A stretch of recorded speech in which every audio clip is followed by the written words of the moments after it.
All right. Hello, everyone. My name is Lora Thorson. I'm with Defenders USA, and you are on Defenders Live.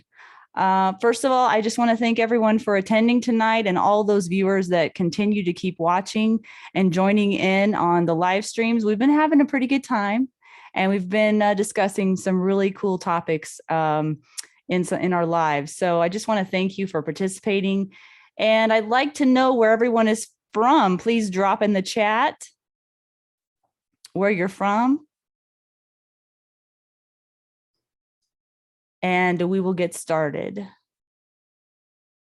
Also, if this is your first time watching Defenders Live, if you want to join in next time, if you don't want to miss out on the party, go to jnltraining.com, JN as in Nancy, L training.com, and sign up for notifications so you won't miss out next time. I email those links out every week. They're a different link every week to the room. And so if you don't want to miss out on that, please sign up there for notifications. Okay, what's up for tonight?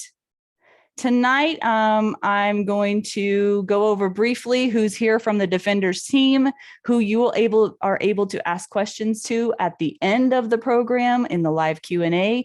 Don't forget about that. If you have questions along the way, I know how this goes, guys. Sometimes you have a burning question, and if you don't put it in the chat right away, you might forget about it later. So please, if you have a question along the way, feel free to put that in the chat as well. All right. And another thing I would like to ask everyone, we're going to go into this later in the live, is tell me in the chat if you've ever had a good coach or a good trainer. Tell me the difference between the best coach you've ever had, best trainer or instructor you've ever had, and the worst. What were the characteristics of the best one you've ever had? And what are the characteristics of the worst one you've ever had? I would love to hear your feedback on that. And I'm going to give my comments on that a little bit later. Next in the order after that, we're going to go into the 3 most common shooters that I see and how I help them. Now, why is this important to you? Does it mean you fall into one of those 3 categories? No, not necessarily. There's probably overlap on those. But as a more beginning instructor, I teach beginning shooters. I see a pattern in a lot of people that come through my classes, and being able to know maybe sort of what kind of shooter that you are most commonly. And if you're an instructor, being able to identify those types of students is important as well. So we're just going to discuss that and go over that. I think that's good information for both students and instructors. And during the end of the call or the Zoom or whatever you want to call it, the live, I'm going to be talking about your choice to be great and what that means. It's elusive. I'm not going to tell you now. And at the end, then, of course, our Q&A session. Okay. All right. So tonight on the call, we do have 2 Defenders instructors. If there's someone I'm missing that's a Defenders instructor that wants to participate in this, please let me know in the chat. And maybe I should move this so I can actually see the chat. Oh, logistics. But for sure, we do have Brent Hickman here and Adam Winch, the founder of Defenders USA. So we do welcome them tonight onto the live stream.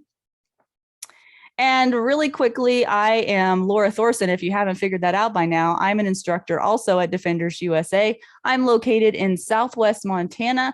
And if you want to know about my story, go back to my first live stream on July 27th, and you can find that on the Defenders USA YouTube page or the Defenders Live Facebook group. You can also see my bio and credentials on the Defenders USA website. At defenders-usa.com. Go to the About page. You can learn more about me, about the company's founder, Adam Winch, and Brent Hickman, who's also on the call, and all of the other instructors at Defenders. There's quite a group there. All right, so why are we here tonight and every night? We want to grow you as a defender, no matter where you're at on that journey. And how do we become better defenders? Well, guys, yeah, we want to become better shooters. Absolutely, no doubt about it. But part of being a great defender is understanding that personal growth and shooting growth intersect when it comes to learning more about yourself and being a better shooter. Man, the people are pouring in, guys. Sorry, I get distracted. I'm like, squirrel every 3 seconds. So we want to work to become better people, and in turn translate what we learn through shooting to all areas of our life. I don't know that a lot of people are touching on that, and I noticed that in with defenders, that's something that is touched on, and it's part of the defenders culture. Honestly, quite honestly, it is.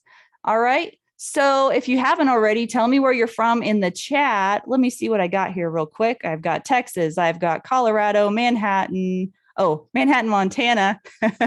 Hi, Christy. Glad you're here tonight. Grand Rapids, Michigan. Gloria's in Gallatin Gateway. That's wonderful. So we have a few different states here. All right. And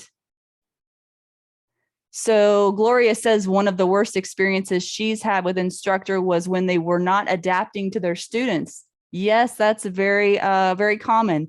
Cynical and had an angry style. You guys have never seen a cynical instructor, have you? That never happens. All right. And then Catherine says the worst was they just gave me the information and didn't really make me think about it. Yep. The best makes you think, gives you just enough information and lets you struggle a bit. Yes. And Adam Winch will let you struggle. He will let you struggle in a class, but that is how you learn. And that's what is part of being a wonderful instructor. Hang tight here just a minute, guys. Okay. All right. So I want to go into a couple of, we have commonly asked questions in the industry, and I think that these two questions are important to answer, and I'm open to Adam and Brent's comment on these once I've laid these out. And I don't want to touch on them for too long, but I do think they're important things to go over. I really got to sort my screen out better here. My apologies. So the first question is, should everyone carry? I'd love to hear your thoughts in the comments about if should everyone carry. That's an interesting question, because while I do encourage everyone to be a responsibly armed citizen, I would not say that everyone is ready to carry. With my experience as an instructor, I wouldn't say that I feel more safe knowing that someone around me has a gun on them, because I may or may not know what kind of training they have. And not just training, there's so much more to carrying a firearm than just strapping it on and carrying it, as most of you guys understand and know. Scott, you threw me off. Sorry. Trying to minimize the glare off my bald head. I'm sorry. Okay. I shouldn't read the comments while I'm talking. I'm so sorry.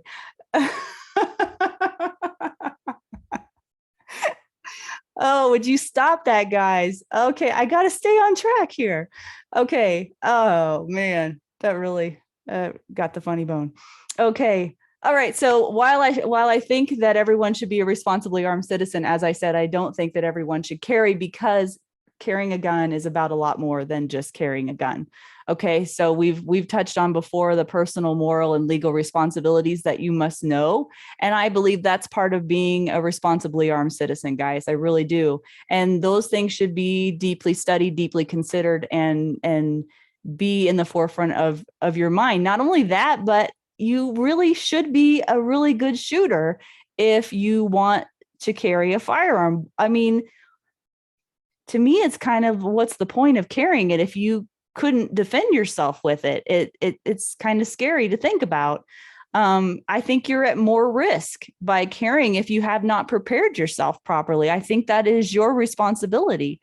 So let's see here. Oh, and then the other thing is too, a lot of states have a very minimum requirement for having a concealed carry permit.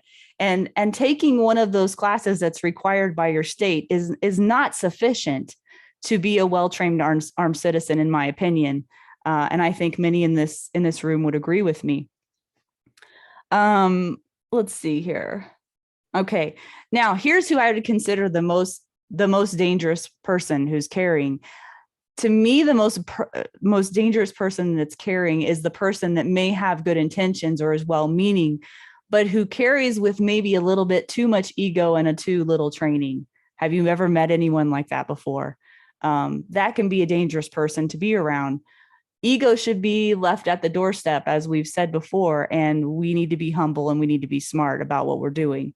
Okay.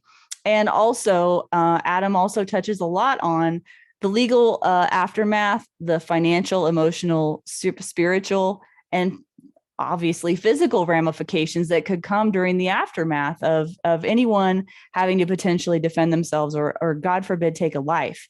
So we need to take a really hard look at those things. And I think before you make the decision to carry, those are things that should be in your consideration. They should be deeply studied and deeply thought about. And you need to get yourself really good training. And, this would be a great way to tell you, well, Defenders USA does have some really great classes coming up that could help you in all of these areas. All right. Okay, Adam or Brent, did you have anything to add to that? If not, I'll move to the next question. I mean, I covered it all perfectly, didn't I? I do, and actually even some contradiction with you here. But to me, I don't really care personally about somebody's training level from the aspect of should they carry or not, right? Here in America, we're as free to be as dumb or as responsible as we want to be. And so from the aspect of just the legal side of it, if you want to carry without any training whatsoever, God bless America, we're free to be dumb here, even here in the States. The problem with that is that you must also accept the consequences if you use that defensive tool in a way that, God forbid, hurts somebody who doesn't actually need it. And so that's the problem. I think oftentimes these conversations should really be starting in our homes. And part of the problem of maybe the breakdown of family, or maybe even our societies, where it seems like we've become societally afraid to talk about politics and religion amongst our families. And I'd tell you, to some extent, politics extends to guns. So we don't talk about it as much. And therefore, it's not brought up as well in the home that, hey, kiddo, as you grow up, if you decide to carry a gun and you don't get any type of responsible training with it, if you use that thing and it hurts somebody else, you might go to prison for the rest of your life. Besides, you got to live with the fact that maybe you put bullets into people who don't survive, and you've got to live with that, right? You got to live with the consequences legally, on an emotional level, maybe being locked up, maybe taking all your finances. And I think those conversations need to be happening in our home, but I think too, it needs to happen amongst us in the gun community too. As much as we can, I think we should be missionaries to the non-gun world, to one, not only talk them into or live a life that makes them go, hey, I'd be interested in that too, but to also not just strap on that gun without training. So I think that these things need to be talked about from the beginning stages, just like we would finance, religion, marriage, college, whatever else, so that people realize, okay, you're free to be stupid if you want. God bless America. But part of the ethos and really the founding of America is responsibility. So to me, I don't have a problem people carrying guns without training. I just know I have to really watch out for those people. And if I can convince them to get training, I'd like to. I think we just need to speak about this topic a whole lot more if we possibly can, to convince people. And really, oftentimes people don't listen to our words. They listen to our lives. And if we can be the type of people who convinces others that, hey, I'd like to be more like that person. And then maybe they look into some of the stuff you do, which is gun training, responsible gun training, then maybe we can convince them to come to it. But that comes through living a life that is understandable and reasonable to others. And it's something that they also want to emulate, if that makes sense. Yeah, absolutely. Thanks for that, Adam. You're absolutely right. It's a free country. We can make our own choices and our own decisions, but whatever choices we do make, we have to live with the consequences of as well. So very good point. All right. If there's Brent, did you have anything to add or are you good? Okay. Is that a yes or no? That's a yes. Sorry, I'm good. Okay.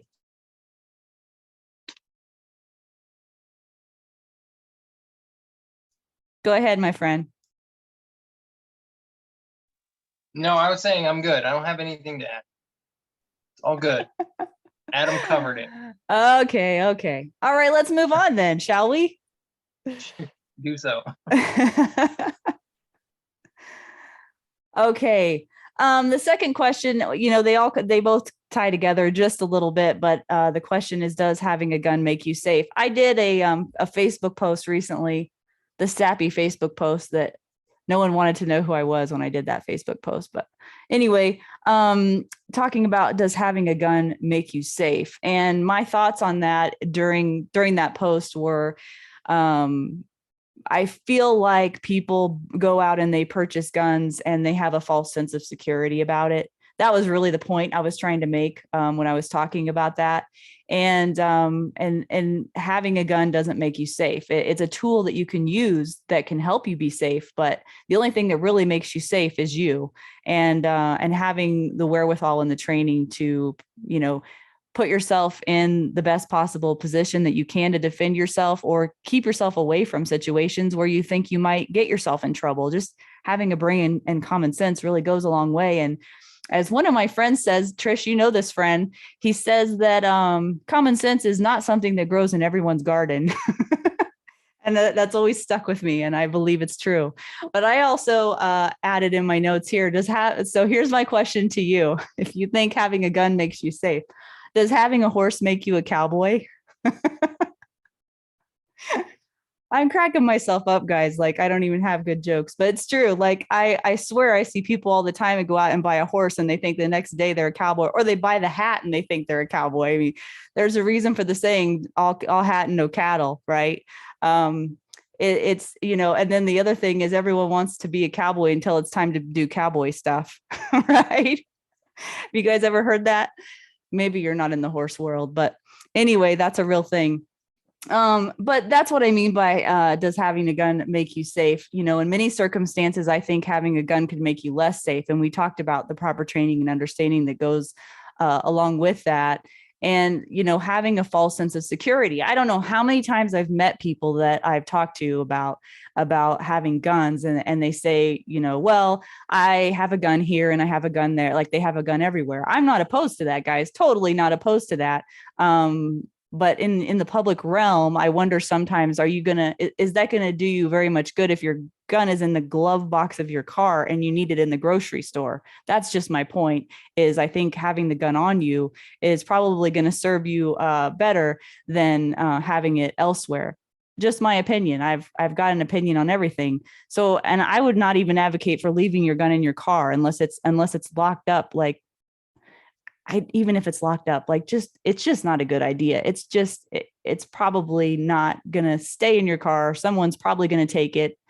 It's just not a good idea. And if you have guns in your home, absolutely, more power to you. There are lots of defensive tools that you should have in your home. But if you do have them, just make sure that they're locked up safely, where people that shouldn't be getting to them, little people especially, can't get to them, but you can quickly.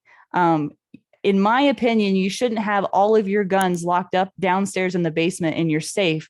That requires, a lot of manual dexterity and thinking for you to get into the safe, because what if there's no time for that? You need to have an accessible firearm ready to go that's not accessible to anyone else but you, but that you can get to quickly if you need to. That's my opinion. And again, get proper training. Do you guys have anything to add to that?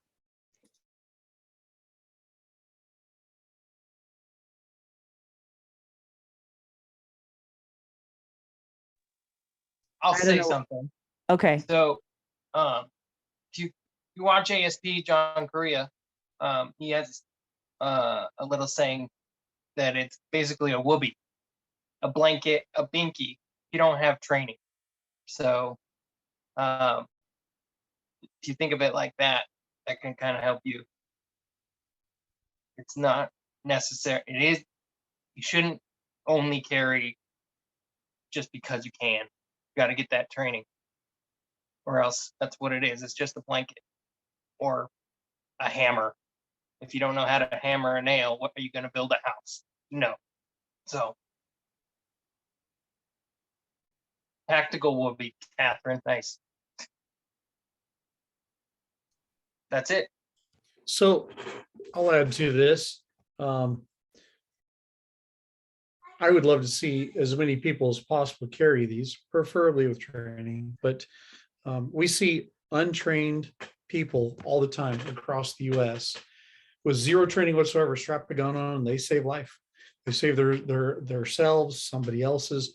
In fact, oftentimes you see them doing so with more, maybe not more ability, but sometimes more accuracy, more caution than even the armed professionals. And so if I can encourage more people to carry, I'd do so. The training is always the aspect, but what I don't want to do personally is I don't want everyone to encourage somebody from not carrying just because maybe they don't have training or something else, right? Because I see reports weekly of people literally, they literally bought a gun for the first time in their lives, and they set up and then they say they do something that helps them or saves life at the same time. The caveat to that is it seems like I see more often than not those who just go get this stuff, strap a gun on, have a gun, buy a gun. They end up, seems like they do and end up doing catastrophic things with that gun simply out of lack of knowledge. But I don't want to use that stupid moment of the brand new gun owner, right? Or that really, I wouldn't say stupid, the unknowing moment of that gun owner as the discouragement from having it.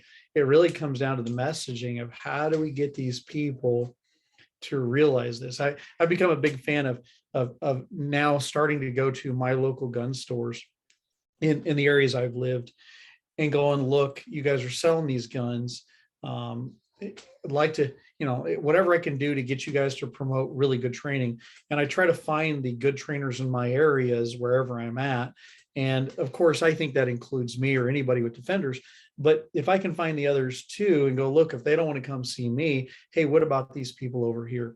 So at least we're encouraging those who are behind the counter selling the gun to people to encourage them to, hey, don't just buy the gun. Now go get the training, right? Because the most important things you can invest in is actually the training. And it's not the gun, it's the training itself. But the more I think that we can stop from the guns world, at least from the trainers world, of infighting and talking about this guy's terrible and this person's bad and this and that, the more we can just encourage, however we've got to, people to go to further training. I think that's better off from my perspective, even if that means it's not going to, say, the better trainers out there.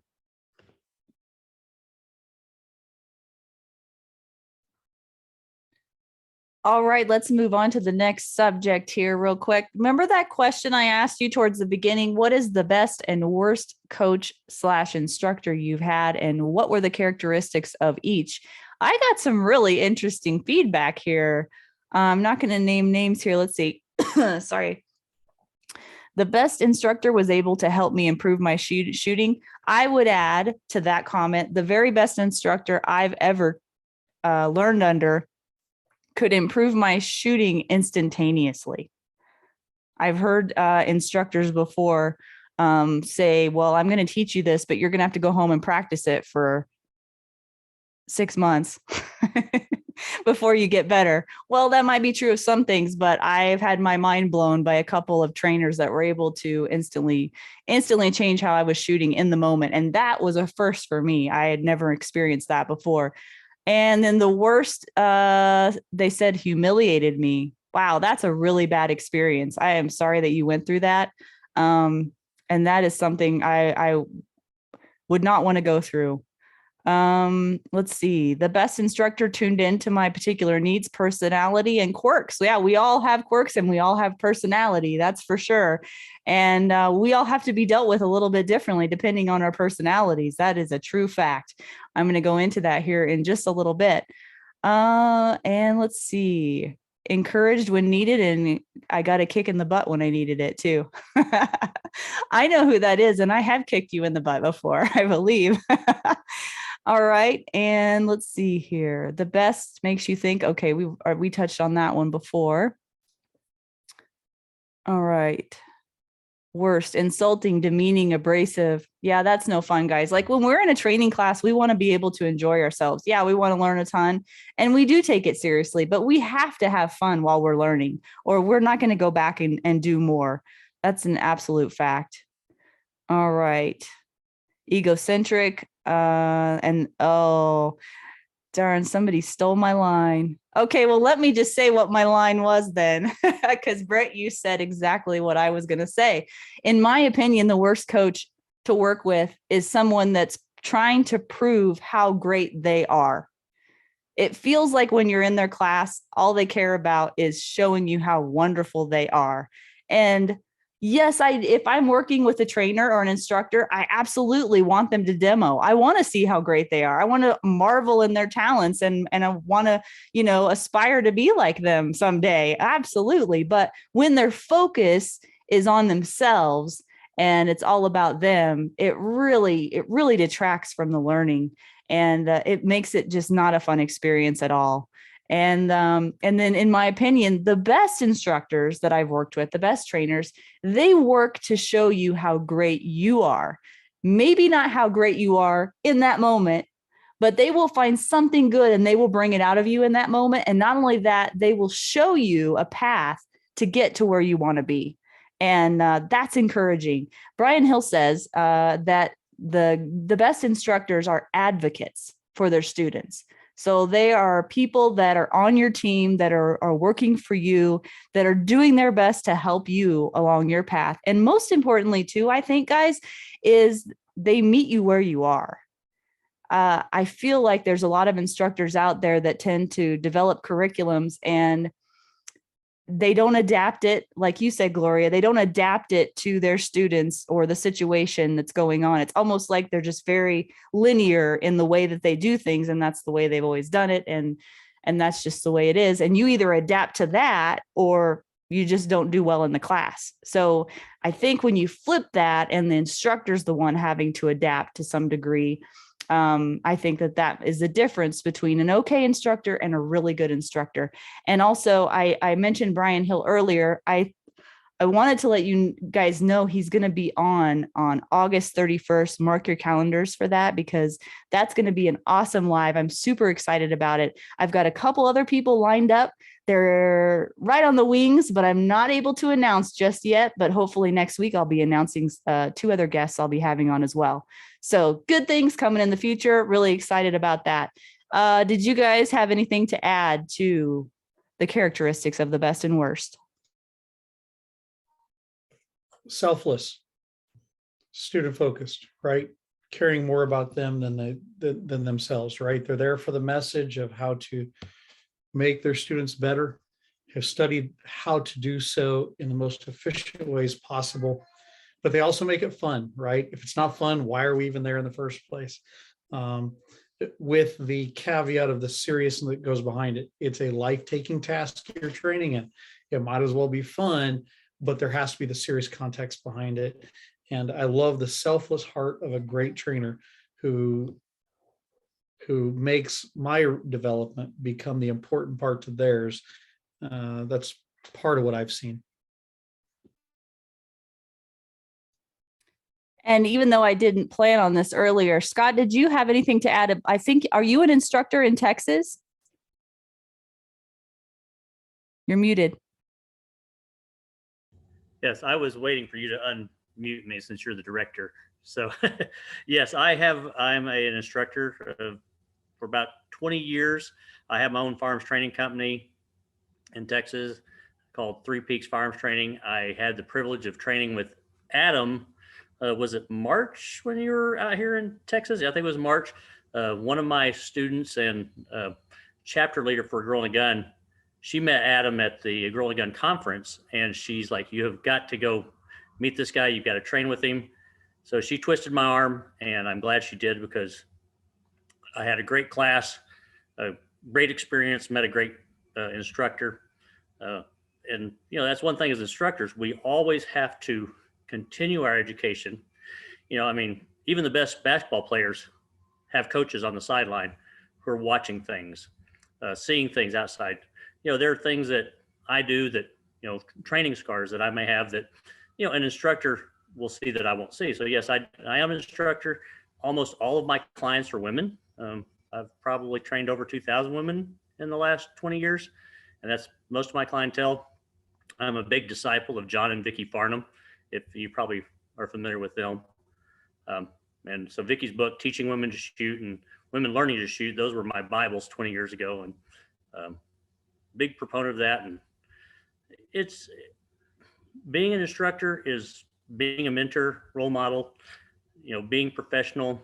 I have one of my students that, she was a student of mine 5 years ago, that she is phenomenal. She has her own training company.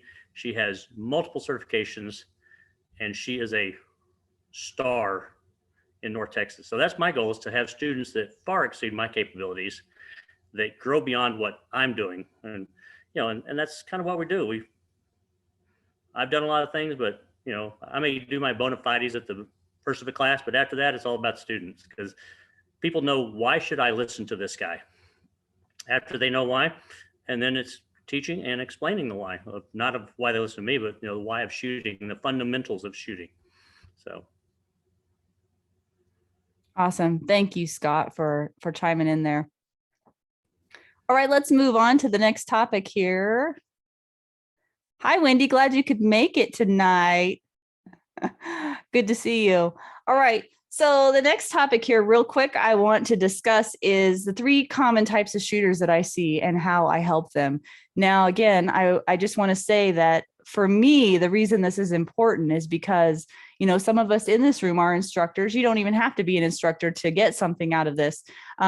If you're a new shooter or even an intermediate or advanced shooter, you can get a lot out of this as well. And think about what traits and characteristics am I hearing Lora talk about tonight that I can relate to? And the more you learn about yourself, the better student you're going to be in your class. And I think that the more that we as instructors learn about our students and how to better teach and communicate with them, the better and more effective we can be as well. These are just, I'm not a psychologist or anything. These are just insights. These are things I've learned from other people, learned from Adam, I've learned from Brian, all the classes I've taken from lots of other people as well. And just insights on common types of shooters I see. So the first thing I'm going to say about this is that I don't want to put everyone into a box or a category, right?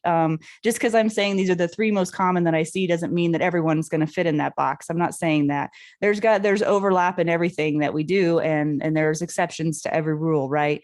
But so don't assume that you're just one kind or another in these categories. But probably the most common shooter that I see, because I deal with mostly beginning shooters, is the shooter that's fearful or uncertain or hesitant when they come in. And that could be for multiple reasons. It could be they've had an experience in the past that's been horrific, really bad experience. It could be just that they're uncertain and uncomfortable in a lot of things in their life, and they are putting themselves out there. They're spending money and spending time with a group of people they've never met before, with an instructor maybe they don't even know. That's kind of a scary, uncomfortable position for some people. I totally get that. But let's think about, and in the chat, I want to hear this too. What do you think that a shooter that's fearful or uncertain or hesitant really is afraid of? Is it that they're afraid of messing up? Are they afraid that they might look dumb in front of others? Maybe they've never done this before and it's a really vulnerable thing for them. I'd like to hear what you guys have to say about that. And there's a lot of things that might come along with this, and diagnosing that isn't necessarily important, but learning how to deal with those people is important, because I have, and I know a lot of you guys in the chat tonight have dealt with people that just really freeze up. They are so overstimulated by all the information. And not only that, but, holding a gun in their hand, maybe for the first time, and they will mentally just shut down on you. I've had people just completely freeze and shut down and disassociate. I've also had people who will go the opposite direction, and they will overreact and sometimes just break into spontaneous tears. I mean, it's real, guys. It's super scary for some people. I think that going back to being an advocate for people really, really, especially for the newer shooters, is so important.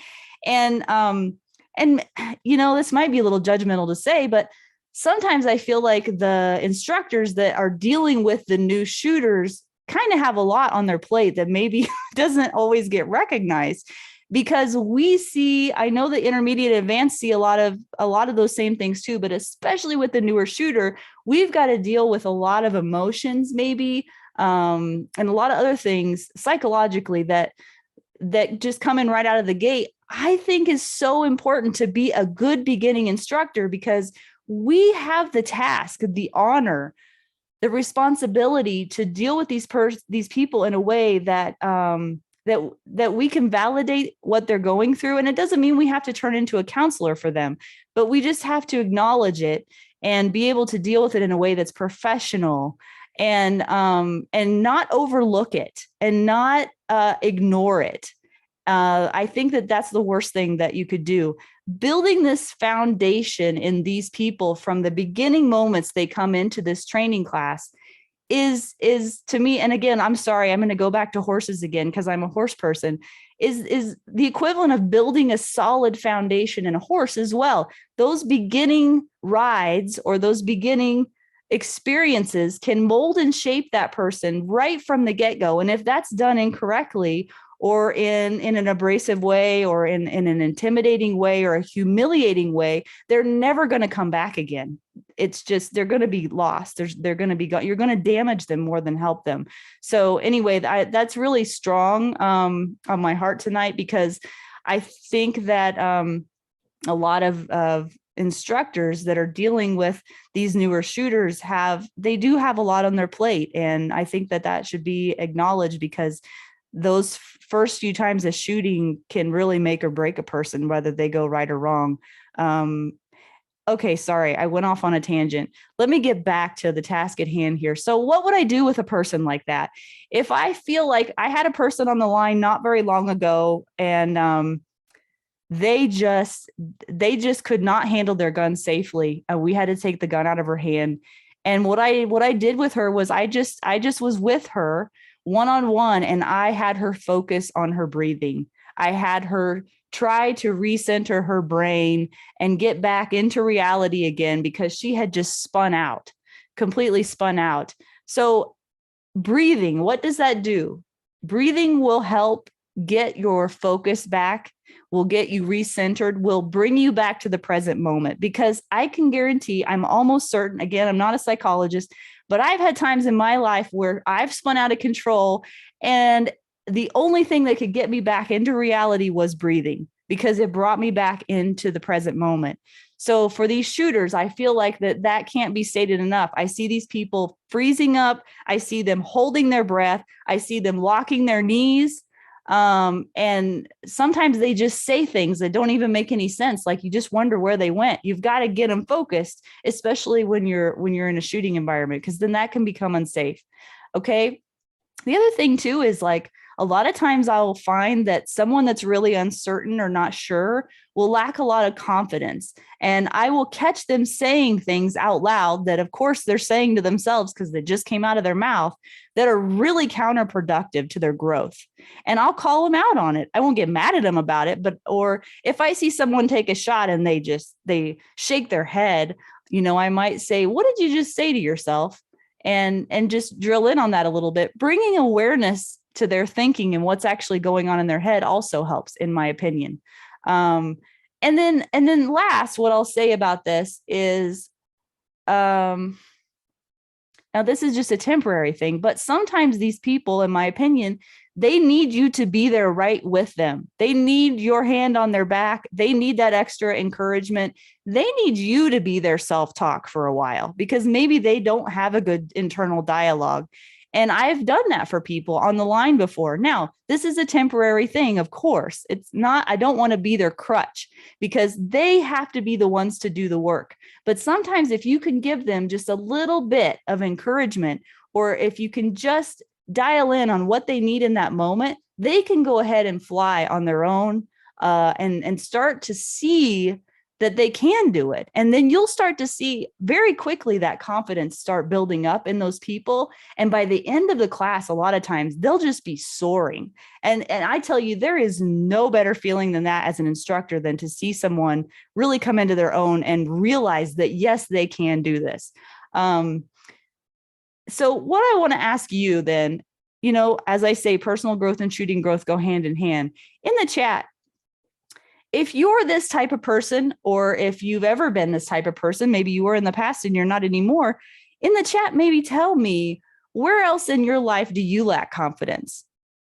Because if you're lacking confidence on the shooting range, you might be lacking confidence in other areas of your life. And maybe you don't want to speak to that. That's okay.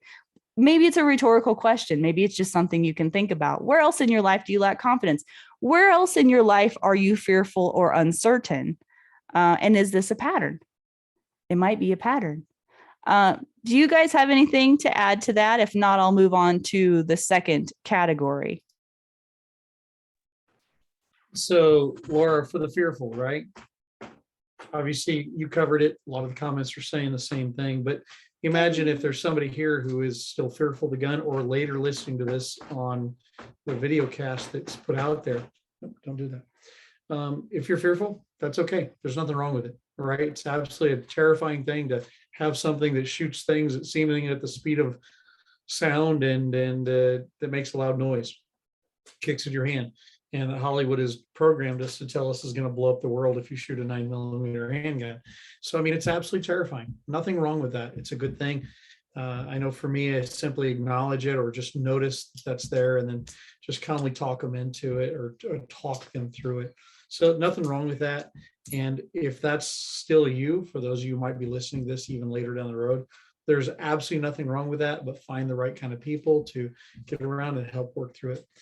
When it comes to working through this, a lot of people advocate for what's sometimes called combat breathing or recentered breathing, right? Taking good 4 breaths in, 4 breaths out, holding for a 4-breath count, whatever it may be, 4-second count, but good breathing, and really just taking the time to re-emotionally center yourself. I know at times I've had folks go, you know what, I want to sit out for a little bit. Okay, go sit out, watch for a little bit, see how deliberate and careful everything is, and recenter yourself, and when and if you're ready, come on back in, and you're welcome to come. So there's nothing wrong with it, and I'm glad it's a topic you're talking about.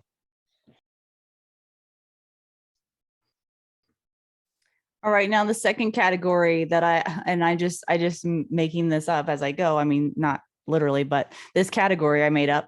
I call them, have you guys ever met the runner and gunner? Or the run and gunner? I don't know what you want to call them.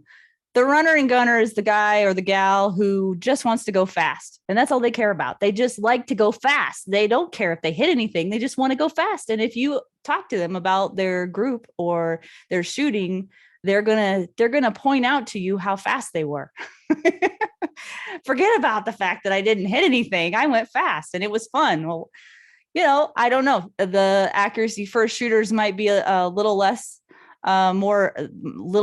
like, not like a runner and gunner. The runner and gunners are more the spray and pray type, but I've run into a few of these, and I know some in my life, and they're absolutely easy to train. And it's, again, not a big deal if that's who you are. I kind of wish sometimes I was more of a runner and gunner, because I like to kind of play it safe and be an accuracy first shooter, and that doesn't always get me anywhere. So the runners and gunners, for those type of people, again, I feel like they are a little bit disconnected from the process, right? Because they're not seeing anything. They're not seeing their sights. They're just shooting, right? So for me, the way I've brought these people back from, getting too far out in front of their headlights is to try to see if you can get them to be more thoughtful and more deliberate in the process of shooting, so that they can see more, so that they can shoot faster, and reiterate to them that if you want to shoot faster, you need to see sooner. So how do we do that and articulate that? And, I was going to say, are you a runner and gunner in other areas of your life? I mean, probably so. If you like to go fast and do, cool, fast things, maybe you like fast cars too. Who knows? But all these things, all these characteristics of these categories I'm talking about, there's veins through every area, every aspect of your life. And we've all met a runner and gunner. Some of them are a hoot to be around, and nothing bad to say about them. But that's kind of what I would do with a runner and gunner. Any other thoughts on that, Brent or Adam? All right. So before we get into the third most common type of shooter, and I know you'll recognize this last one, I just want to say that we've got some really great classes coming up through Defenders USA in the states of Montana, Colorado, Texas, and I believe I saw New Mexico on there today, Adam. So we're running in quite a few states. My next class is coming up August 20th, just 10 days away in Cardwell, Montana, which is in Southwest Montana. And I also wanted to remind you, shameless plug, that I do offer private lessons. If you're not into the group setting and you'd rather just have someone one-on-one, I would love to help you out. I mean, private lessons are some of my favorite things to do because I can really dial in on you and help you in the moment. And then also, I'm not offering digital shooting lessons, but I am offering digital lessons from the standpoint of helping you get some questions answered before you go into a live training class, maybe helping you get set up with your gun or your holster, those types of things, or just helping you get your mind right before you get into training. I am willing to help you in all those aspects. So whatever I can do to help, please reach out to me. You can reply to the emails that I send you. That would be helpful. All right. And I've already gone through the rest of this. So let me go into the third category here. Oh boy, I know a lot of you that are here tonight are in this category. And that's okay. All right, the third type of shooter that I see a lot is they're not fearful and they're not scared. They're a confident shooter, but they're a total perfectionist. They're a total overachiever. Can anybody say amen in the comments if you're in this category? I know a lot of you are, because I know some of my Maggies that are from yesterday are here tonight. So perfectionist and overachieving, it sounds really great, but it is sometimes a curse. And I will say that because I am in that category, y'all. I really am, and I'll fully admit it. All right. So what is a perfectionist or an overachiever afraid of? So is this about ego? Is this about looking bad or messing up? Or is this about losing control? I don't know. Let's see. So for a perfectionist overachiever shooter, what I would say is, and the reason I'm saying this, because I got a story for y'all. Totally been there. What we need to try to do with those shooters is get them out of their own way, get them out of their head, and give them something to focus on to let go of that white knuckled control. I struggle with this, and I'm sure many of you do too. I was in Brian Hill's deliberate coaching back in June with Brent and Adam and some others here. And if Liz is here, I think she might be. And one of the really cool things I got out of that class, and it was a short moment in time, but it'll live in infamy forever in my brain, was the time when Brian Hill had to distract me to get me out of my own way. At the time, I had no idea that's what he was doing, but he told me later that that was the tactic that he used. And he kept saying to me during this coaching session, what would happen is I would not get something in the shot. I wouldn't get the shot, or I wouldn't get the outcome that I wanted. And I would just go into this white knuckled like fight. I would just try harder and bear down harder. How many of you guys have tried that? Have you tried that? Does that work out for you when you're shooting? Maybe sometimes, but yeah, for you, Adam, I knew you were gonna say that. No, for me, it didn't work out, because what happened was the more I bared down and the more that I fought and the more that I struggled and the more stubborn that I got, because my husband knows, don't you, Justin, honey, that I am a stubborn woman, the worse it got for me. And so what Brian kept telling me, and he might have not said in these exact words, but he was basically telling me to stop fighting, to stop trying harder. And an analogy would kind of be like riding the wave rather than trying to control the wave. And I was trying to control the wave. And he distracted me in the moment. We were working on, I think, the build drill, and I was working on recoil management. It happened so fast that I don't even really know exactly what happened. I might have to ask him when he's on the live. But he distracted me, got me out of my own way mentally. And then immediately I don't even know how it happened. I was in a flow state. I don't know if you guys have ever experienced a flow state, but a flow state feels almost like that you aren't even the one controlling the bus.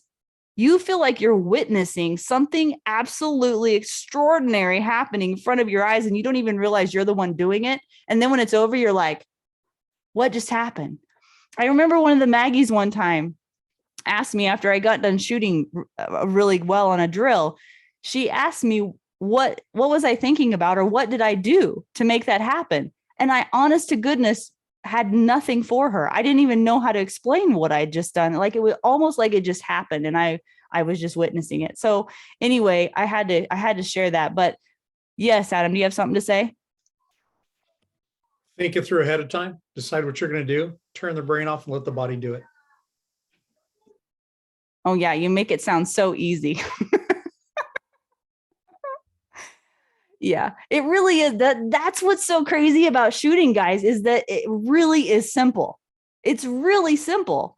When you think about what is required to be a good shooter, it's really simple, but man, it's hard to execute sometimes because we get in our own way all the time, notorious for it. Now, in the chat, where in your life do you need to get out of your own way? Do you need to get out of your own way somewhere in your life personally or professionally? Are you overthinking? Are you in analysis paralysis? Guys, I can raise my hand to all these things because I have experienced them all, and I have to work through these just like anybody else. So what is the key to helping these types of people? Again, focusing and becoming present, in my opinion, is of utmost importance. It doesn't matter if you're in any of these categories of shooters or any other categories. Making sure that you're in the moment. Now, the other thing too is, this is something Adam and Brian taught me, not to be outcome focused, to be target focused, but to be focused on the process. Again, that just goes back to present. You have to feel everything in the shots. You have to experience everything and be thoughtful about it and focused on it in order for the outcome to be whatever it'll be. Like, I don't know what the line is, but I think it's if you focus on the process, the outcome will take care of itself. Now, if that doesn't apply to life in general, I don't know what does, guys. Seriously, that is it. And what's crazy is I had trained for 5 years, 6 years before I'd ever even heard that. And then when I heard it, I was like, light bulb. And then after that, everything changed. Sorry, I'll move on from that, but it's so important. And we worked on this yesterday, Maggies, too. Whenever we were talking about being proactive in the process, I was talking about trying to get ahead of, instead of being outcome focused, pulling the trigger and then seeing what the target showed you, trying to get ahead of that process and knowing before you pulled the trigger where the shot was going to go. And so in order to demonstrate that, we went back to like the 30-yard line where we couldn't even see the shots that were being taken, and we practiced shot calling. And guys, if you've never done shot calling before, you really should practice it. It should just become a part of your shooting. And it does take time and it does take practice, but the very best shooters in the world can call their shots, every single shot. It's a really, really cool thing once you can learn to do that. All right. And the last thing I will say before we get into Q&A, if there is any Q&A, is that, again, applying this to everyday life. Where else in your life have you become outcome focused?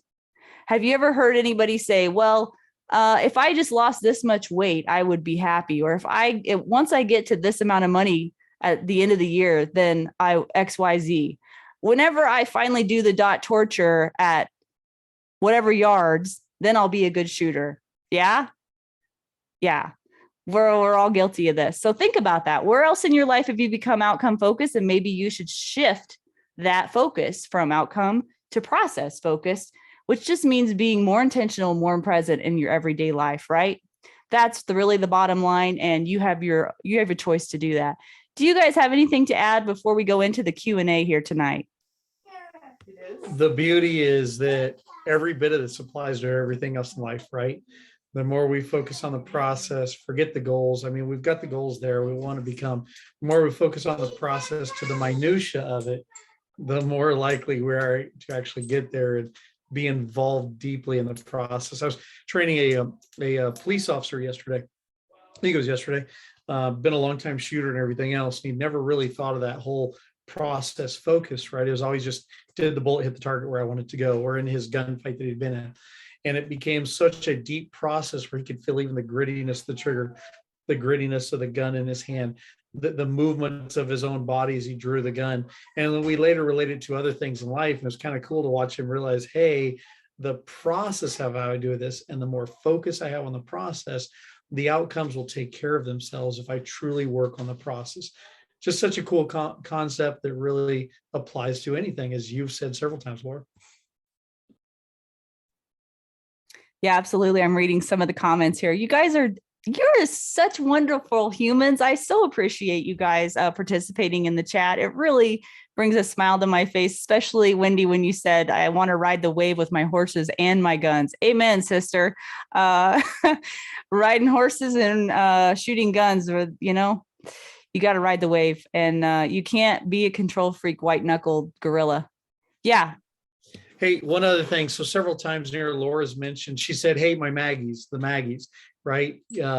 She's got a group of ladies she trains, and I'll let her explain it more, but just for those listening later, so that you'll know what she means. Oh yeah, sorry. They're not my Maggies. Trish, you're on this call. These are Trish's Maggies. Maggies started, gosh, you guys told me yesterday, it was like 2.5 years ago.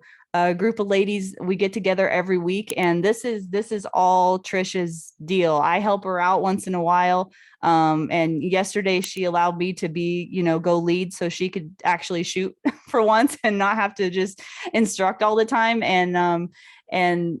Yeah, sorry, I keep mentioning them, but it's just a shooting group that we have there locally that we meet once a week, and we have a ton of fun, and we've become a really close-knit group of people. But I give Trish all the credit. She's the one that formed the group, that she's poured into those women. I was so proud of them yesterday. They were shooting they were doing amazing job. I think they were at 7 yards yesterday on, like, what was it, like 3-inch targets, maybe 4-inch targets. Anyway, they were just slaying it. It was awesome to see. But anyway, that's what the Maggies are. All right, Brent, did you have anything to add before we get into the Q&A? Go ahead, guys, start popping those questions into the Q&A for me or Adam or Brent if you have them. Did you have anything? Nope. Okay. No, I'm good. All right. Okay. Oh, wait, I have one last thing before we get into Q&A.